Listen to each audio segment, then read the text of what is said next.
Brad Bird isn't necessarily a household name when it comes to great film directors. If you do actually know him by name, then the chances are that you only remember him for his Pixar movies, The Incredibles and Ratatouille, and to a lesser extent his live-action material such as Mission Impossible Ghost Protocol and Tomorrowland. However, film enthusiasts have been discussing his work more often lately because they surprisingly have an Ayn Rand-style objectivist subtext that is very pervasive throughout his work, and even the family-oriented The Incredibles is no exception. And before you start to criticize me for hating on The Incredibles, I love The Incredibles. I think it's fantastic. But the hard right-wing politic of his film is really worth noting upon if you're trying to analyze it for any sort of meaning, beyond whether or not you're just enjoying a good movie. Which The Incredibles is. This movie is still pretty damn good, even if its objectivist subtext is, well, for lack of a better word, objectionable. The story of The Incredibles follows Bob Parr, a superhero with superhuman strength who goes by the name Mr. Incredible. He's very successful until he gets sued by stupid, non-incredible people who suck and are ungrateful that he saved their putrid, miserable, maggot dog lives, all because they were injured during a rescue attempt.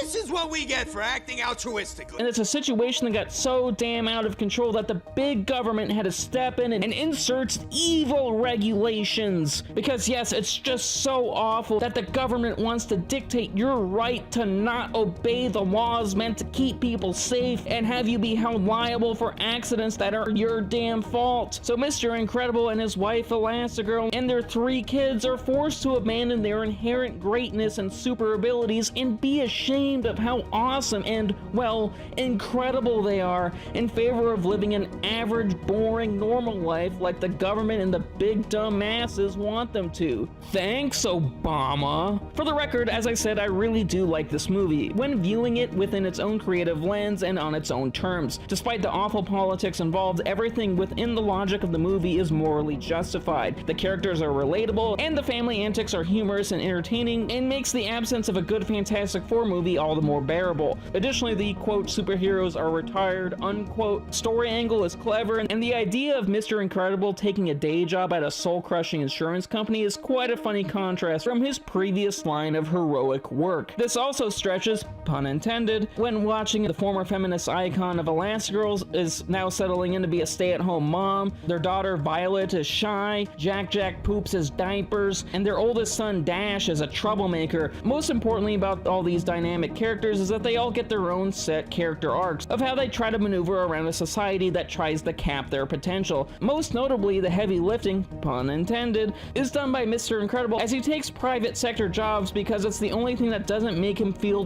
dead inside. And the movie really starts to pick up in pace and action, which then the rest of the family goes in to bail his damn ass out and realize that they must break free of the societal constraints and be as incredible as their namesake, which this fits the film's themes cohesively and perfectly complements the antagonist Syndrome, who is in and of himself a regular guy that is motivated by his hatred that some people are super and special, and so because of that he's jealous and wants to murder them. And this leads back into why the film is problematic at times. On a thematic and narrative level, the movie is telling us that the privileged, the powerful, and the rich should be able to do basically whatever they want, and whatever they do is morally justified and the rest of society will benefit. But this is just bullshit because we currently have a system of privileged, powerful people doing what they want, dismantling regulations meant to protect the environment, workers' rights, voting rights, etc., in order to keep themselves in power above everyone else and enrich themselves. In other words, objectivism is just a political viewpoint that only benefits the powerful and the corrupt, which unfortunately goes hand in hand, especially if that hand belongs to a dirty used car salesman named Paul Ryan who's doing his best to steal my fucking healthcare, that son of a bitch. In the case of The Incredibles, the government and the people are represented as being ungrateful to the supers who have given their lives to protecting all of us, and that society hates them for the sole reason that they're special and better than everyone else. And admittedly, in a film narrative, this works because you can literally explain these things in broad narrative strokes, but the truth is life is generally more complicated than movies meant to entertain kids. Like for example, when all of those people sued Mr. Incredible for for the train fiasco, they might have actually been suing him because it would have been the only monetary avenue that would offset the exorbitant medical bills that probably resulted from the accident. I mean, even with insurance, people can't afford that shit. But then again, this is a kids movie about a family with superpowers, giant robots, and a detestable doofus for a bad guy, so I guess I'm barking up the wrong tree. Because what it is, The Incredibles is pretty damn good. It's a kids movie with fun characters, humorous dialogue, and cool action that is unfortunately packed with a problematic subtext.